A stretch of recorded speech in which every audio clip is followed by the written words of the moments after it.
নমস্কার। আজকে আমি পরিবেশন করছি পূর্ণেন্দু পত্রীর লেখা সেই গল্পটা কবিতা। কণ্ঠে আমি মিলি সরকার। পাহাড়টা আগেই বলেছি ভালোবেসেছিল মেঘকে, আর মেঘ কিভাবে শুকনো খটখটে পাহাড়টাকে বানিয়ে তুলেছিল এক ২৬ বছরের ছোকরা, সে কথা তো আগেই শুনেছ। সেদিন ছিল পাহাড়টার জন্মদিন।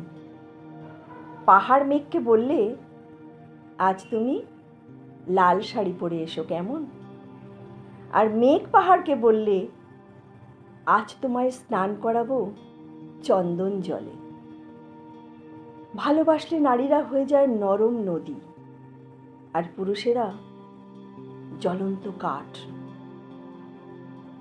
তেমনি মেঘ ছিল পাহাড়ের আলিঙ্গনের আগুনে, আর পাহাড় ছিল মেঘের ঢেউ জলে। হঠাৎ সারা আকাশ জুড়ে বেজে উঠল ঝড়ের জগঝম্প। ঝাঁকড়া চুল এলো করে ছিনতাইয়ের ভঙ্গিতে দূর থেকে ছুটে আসলো এক ঝাঁক হাওয়া। মেঘের আঁচলে টান মেরে বললে, ওর ছুরি, তোর আজ বিয়ে।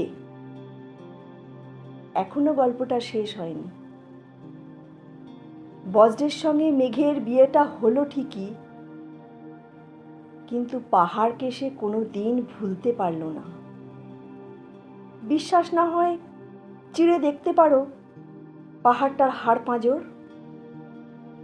সেখানে থই থই করছে শত ঝর্ণার জল। সেখানে শত ঝর্ণার জল থই থই করছে।